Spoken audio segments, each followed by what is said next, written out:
чинь. Харин тэрний оронд зүгээр энэ эцэгийнхээ ёс уламжлалаа тий хуучнаас уламжилж ирсэн сайхан ёс заншлаа тэгээд уламжлалаа шилжүүлээд одоо энийг өвлүүлээд өгчих юм бол хүн нь өөрөө сайн болоод хүмүүжсэн байхад тэр хүнд угаасаа эд хөрөнгөний хэрэггүй. Тэр хүн өөрөө цаашаа явчихна л доо. Тэгээ явж угаасаа хүний зан чанар төлөвших гэдэг нь л маш чухал болохоос биш. Мэдлэг боловсрал гэдэг. Одоо манайхан бас мэдлэг боловсрал гэд нэг их хөөхин. Тэгсэн хэрнээ зан чанараа бас хаяад байна л да. Эдийн яг хөө мэдээж соёлтой байх ёстой байх хүн. Гэхдээ эдийн шуналтай байж болохгүй хаа. Харин ч шуналтай болгох тал руу явуулаад байгаа мó да гэж би бас заримдаа боддгийн штеп. За дараагийн үзэгчийн хариултыг үзье. За нэгдүгээр хүүхдүүдийн дунд бол бас эцэг их ахмад настуудыг хүндэтгэх талаар бас сургууль сурчлагаа бол их дутагдж байгаа байх. Хоёрдугаарт нь бол бид нар зөвхөн хүүхдүүд гэлгүй бид нар ч гэсэн өөрсдөө ахмад наснаа хэр зэрэг хүндэлж байна вэ гэдгээр бас үлгэрлэн дуурайлыг бол үзүүлэх ёстой байх. Бид нар ч гэсэн өөрсдөө ахмад наснаа хэр зэрэг хүндэлж байна вэ гэдгээр бас үлгэрлэн дуурайлыг бол үзүүлэх ёстой байх. Түрүү та хэлжсэн тийм ээ. Яг хүүхдүүд маань залуу үеийнхэн маань ахмад үе яага хүндлэхгүй байна вэ? Энэ хүндлэл яагаад алдагдаад байна вэ гэж бид ярьж байна. Харин томчууд бид яг энэ асуултыг өөртөө тавиад хариултыг хайвал яасан бэ гэдэг түрүүнд бас таны хариултанд гарч илаа да. Тийм түрүүн би хүндэд ярьсан. Тэгээ гол нь одоо эцэг их өөрөө хүүхдийнхээ одоо баатар нь л болох хэрэгтэй л дээ. Ерөөсөө одоо ном уншаад бид нар дээр үед тэр номынхаа маш их сайхан одоо сайн талын баатрыг дуурайх гэл хичээдэг байсан. Тэрнтэй адилхан хүүхдээ одоо багшигаа бол айгүй багангийн хүүхдүүд ялангуяа цэцэрлэгийн хүүхдүүд багшигаа маш их хүндэлдэг штеп. Багшаа гээл гүгээд байна. Ерөөсөө багшаа би гээл ерөөсөө хийх юмыг өөрөө юу хийх гээд байгаагаа ч мэдэхгүй гараа өргөөл багшаа би хийчи би аваад ирээ би тгийгээл маш их ирээд багшигаа их ярьдаг манай багш тэгсэн манай багш ингэсэн гэд. Ягаад тэр хүүхд чинь тэгээд байгаа юм гэхээр багш нь тэр хүүхдэд нэгдүгээр сэтгэлээ зориулж байгааг тэр хүүхд мэдээд байна. Хоёрдугаар тэр цагийг нэлээд өнгөрүүлээд байна. Өөрийнх нь төлөө юм хийгээд байна. Яг тэрнтэй адилхан эцэг их өөрөө хүүхдийнхээ баатар нь болоод би ээжгийн хүн болъё. Би аавшгийн хүн болъё гэж тэгж харж чадах юм бол эцэг эхийн хүндлэл аяндаа л угаасаа тэр өөрсдөөс нь л шалтгаална л да. Тэгээ булгийн ихэн бохор бол булингартай бол адг нь булингартай. Эхэн хээр алаг бол хүүн шир алаг гэдэг манай ардын зөөр өгнүүд байгаа шүү дээ тий. Энд чинь бас Библиэлд байдаг юм л да. Би яг Библийн юг хэлж яа ялгаагүй манай ардын зөөр үг чинь Библиэд их сайхан таарж явдаг байгаа. Би Библиэс л ихтэй баха гэж боддгийг. Тэгэхээр энэ юу гэсэн үг вэ гэвэл их нь өөрөө сайхан байгаад их эцэг нь өөрөө одоо хүүхдүүдэд баатар болохоор хэмжээний сайхан үлгэр дуурайлуулж чадах юм бол хүүхдүүд өөрөө ирэхгүй дэрий чинь даган дуурайна.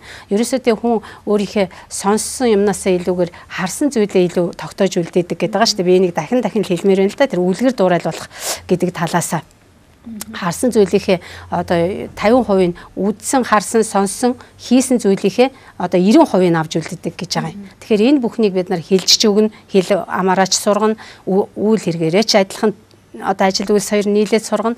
Тэгээд үлгэрлэн. Тэр үлгэрлэн дагуулна гэдэг бол одоо маш их чухал зүйл байгаа. Би энэ дээр нэг жишээ ярихад манай ээж их хөдөлмөрч сайхан хүн байсан юм. Тэгээ би одоо ээжигээ маш их хөдөлмөрч тэр ерөөсөө ажил хийжсэн байдлаар л ээжигээ хардаг болохоос биш би ээжигээ нэг хэсэг зүгээр сууж яхахыг харж байгаагүй. Бид нарыг өсгөхгүй л одоо өглөө хар өрөөр босоод өрхий борцгоо хийж аав тэг чинь ямар одоогийнх шиг бэлэн гараал гүйж очиад худалдаад авчих зүйл байх биш. Олон ч хүүхдтэй би зургуулаа л да эцэг ихээс тэгээд ээж маань өглөөр тусаал бидний идэх борцгийг хийн. Тэгжээс нь л хувцсыг ноён өөрөө арьс хилдэн өөрөө одоо дээл оён бүх юмыг л гутал уулал нь хийж чадахгүй юм гэж ерөөсөө байхгүй манай ээжэд. Тэгээ манай ээж бол миний өөрийн баатар болсон би яг ээжшгээ хүн болох юмсан манай ээжэд барил авах чаддгүй юм гэж байдгүй бүх юмыг чаддаг. Тэгээ аав манаас манай ичээ орлоо гэдгийг манай ээжиг байсан. Тэгээд манай ичээ орлоо чадахгүй байхгүй штэ барьж аваад хийчихнэ гэдэг аав манаас бид нарт ээжийг бас ингэж дүүйл гэж хэлж өгдөг. Заримдаа ч бас мэдээж муугарч хэлэх юм байлгүй л яг уу гэхдээ надад ээжийг магтчихсэн тэр аавын үг л илүү үлдэж хоцорсон байгаа. Би тэрэн дээр маш их баярлж явдгийн. Тэгээд миний аав болохоор бас охин хүүхдээ хамгаалах гэдэг дээр маш их бас жишээ үзүүлдэг байсан. Одоо буруу замаар явчих уу гэж маш их бүр амиа тавьчих зүтгэдэг байсан. Тэгэл энэ зүйл нь надад үлгэр жишээ болоод үлдсэн сайхан байдаг л да. Тэгэхээр тэр эцэг эхийн тэр харуулж үзүүлсэн юм бол үр хүүхдийн амьдралд насан туршид нь зураг болоод буугаад үлдчихдэг. Тэр нь үр хүүхдийн амьдралд сайнаар нөлөөлөд явдаг ийм зүйл байгаа. Тэгэхээр маш том өв болоод байна. Том өв. Энэ бол маш том өв тийм ээ. Тэгэхээр таны хувьд бол ээж хүн. Тэгээд өнөөдөр хоёулаа бас эцэгчүүдэд тамаатай, үр хүүхдүүд тамаатай зүйлийг ярьж байгаа. Илүүтэйгээр бид хоёрын сэдв дотор эцэг их та үлгэрлэн дуурайгч байгаа ч тий. Та гэр бүлийн гол баатар байгаа чи. Яг тэгвэл таны гэр бүлийн хүүхдүүд хардгаа гэж би тэр ярианд илүүтэйгээр гарч ийн л да. Тийм учраас би танаас асуух гээд байна. Та өөрөө яг үр хүүхдтэй ямар байдлаар илүү үлгэрлэн одоо үр хүүхдэд агуулгыг хичээдэм болоо тийм ээ. Бас таны энэ хичээж байгаа таны бас үр хүүхдэйгээ харилцаж байгаа энэ харилцааг сонсоод бас хэн нэг амьдралдаа хэрэгжүүлэх тийм шийдвэр гаргаж болох юм л та. За миний хувьд бол сайнаасаа муу нэх байсан. Би одоо нуулгүй хэлчихэд ягаад тэгэхээр нөгөө бас л их завгүй үед ажиллаж байла. Багш байла. Тэгэл бусад хүмүүний хүүхдийн төлөө гүгэдээснээс биш өөрийнхөө хүүхдийг би орхисон байна гэдгийг одоо ухаарч байгаа.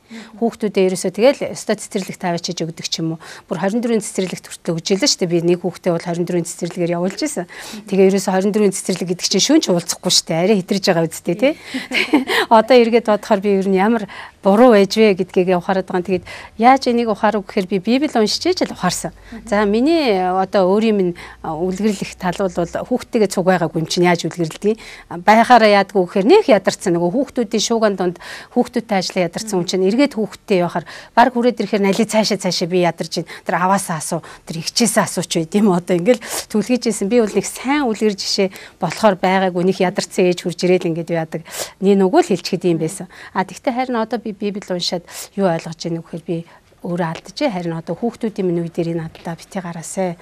Миний хүүхдүүдтэйгээ хамт өнгөрүүлж цагийг өнгөрүүлж хүүхдүүдээ бүр их эрхэм чухал хүмүүжил дээр маш их анхаарал тавьж ингэж өсгөөсэй гэж одоо хүсдэг. Тэгээд манай хүүхдүүд яг өөрсдөө өсгөж байгаа. Том охин хүргэнийх маань одоо охин маань дөрөвдүгээр төрөх гэж байна. Би чинь тэндээсээ 4 зээтэй. Тэгээд нэг хүү маань нэг ач надад төрүүлж өгсөн нэг ачтай. Тэгээд эдгээр маань өөрсдөө хүмүүжүүлж байгаа хүүхдээ түгээр арахгүй одоо өөр цаашдаа баг гэрээрээ хичээл зааж хамт яваад юм уу гэсэн санаатай байгаа бах. Тэгээ би энд маш их баярлж байгаа. Үнэхээр эцэг эхтэйгээ байх хүүхд жаргалтай. Эцэг эхтэйгээ байж эцэг эхийн хайр халамжийн дотор яг зөв өссөн хүүхэд бол хожмоо зөв сайн хүн болж төлөвшнөө. Тэгээ энийг л би бүр үзэгч сонсогчтой одоо бүр чухалчилж аваасай гэж хэлмээр байна. Тэгээ миний хувьд яг нэлийн хөдөлмөрлөлт их дуртай л да. Их ажил руу махардаг, ажил руу их зүтгэдэг. Зүгээр тэр талын маань хүүхдүүд маань дуурайсан байгаасай гэж л боддгийн. Гэхдээ миний хүүхдүүд намайг яг ямар талын дуурайгаад явдгийг би бас одоохондоо мэдэхгүй л дээ. Зүгээр нөгөө энэ дашрамд хэлэхэд хүүхдүүд эцэг ихээ хүндэлэхтэй бас эцэг ихтэй тэр ачийн нэг хилээд өгж байгаасай. Тийм би хоёр тал руу л хэлмээр байна л да. Залуучууд маань эцэг ихээ яаж хүндлэхээч мэдэхгүй явж магадгүй л дээ. Хүндлэнэ гэдэг нь одоо нэг тухайн үед нэг ингээл нэг жижигхэн гिचгийгээ хэлж гин үү, цай хийгээд өгчгөө хэлж гин үү мөөлдөө. Гэхдээ ер нь эцэг их минь надад ямар одоо ач гавьяатай зүйл хийж өгсөн юм бэ? Ямар зүйлийг чинь би таашааж одоо таны зан чанараас төлөвшүүлж авд юм бэ гэдгээ хилээд өгчөж явах юм бол эцэг ихээ хүндэлж байгаагийн бас нэг хэлбэр. За тэгээ бэлэг сэлт авч өгөх явдал бол эцэг ихээ хүндэлж байгаагийн бас нэг хэлбэр. За тэгээд хүмүүсийн дунд хүмүүсийн өмнө эцэг ихээ магтаж өгж байгаа явдал бол эцэг ихээ одоо оошоож байгаагаа харуулж байгаа явдал бол хүндэтгэлийн нэг хэлбэр.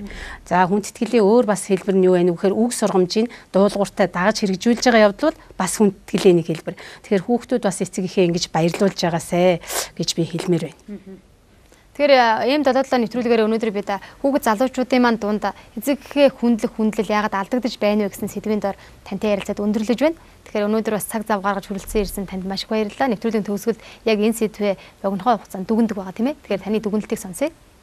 За энэ сэдв маань маш чухал сэдв. Энэ богинохой хугацаанд ярьж багтахгүй. Гэхдээ ямар ч байсан бага хэмжээгээр ч гэсэн бид нар энийг хөндөд авж байгаа надад маш их сайхан санагдаж байна. Тэгээ хооштой ч гэсэн улам энийг бас гүнзгийрүүлж явах хаа гэж бодож байна. Тэгээ хүмүүст нэг санаа өгсөн баг. Тэгээ гол нь бол тэр хүндэтгэх ёс гэдэг бол маш чухал учраас бид нар өнөөдөр энд яригдж байна. За энэ зүйл бас алдагдж байгаа учраас бас энэ хүмүүсийн маань хариулж байгаа хариулт алдагдаад байна гэдгийг зөвшөөрөөд ярьж байна. Тэгээ энэ дээрээс дүгнээд хэлэхэд бол ер нь одоо айх эмэх юмтай байгаасай л гэдэг нэг үгээр л дүгнчмээр байна да. Тэр айх эмэх юу вэ гэвэл эхлээд одоо тэр дээд эзэн гэж байна гэдгийг мэдээд авах юм бол тэр эзэн надаас юу хүсэж байна вэ? Надад юу хэлвэ? Эцэг эхээ хүндлэгээд хэлсэн юм байна шүү дээ. Би тэр эзэнд хайраа харуулъя гэвэл эцэг эхээ л хүндлэх зүйтэй юм байна. Ахас ихсээ хүндлэх хэрэгтэй юм байна. Бас энэ дээр өвөө эмээг орхиж болохгүй. Өвөө эмээ бас хамт явах хэрэгтэй. Өвөө эмээг нь бас сайхан хүндэлдэг. Ийм болгоосэй. Автобусанд явж байхдаа нэг настай хүн харахаараа миний ааваас ялгаа юу ах вэ? Миний өвөөгөөс ялгаа юу ах вэ? Миний эмээтэй адилах юм байна гэд суудлаач хүртэл тавиад өгөөсэй. Жижиг юмнаас эхэлдэг юм аа. Хүндлэл гэдэг жижиг зүйлээс эхэлнэ. Энэ зүйлийг залуусаа хийгээрээ та нар хийвэл та нарт үр дүн нэрдгэн шүү. Та нар дээр ерөөл одоо шагнал нэрнэ шүү гэж би хэлмээр байна. За баярлалаа. Эм додоодлоо нэвтрүүлэг энэ хүрээд өндөрлөж байна. Эх 7 хоногт шинэ сэдвээр эргээд тантай уулзъя. Танд хэрвээ асуулт байвал нэвтрүүлгийн доогуур гарч байгаа имэйл хаяг болон утсаар бидэнд хэлэх боломжтой. Дараагийн хөтөлбөрөөр эргээд уулзъя баяртай.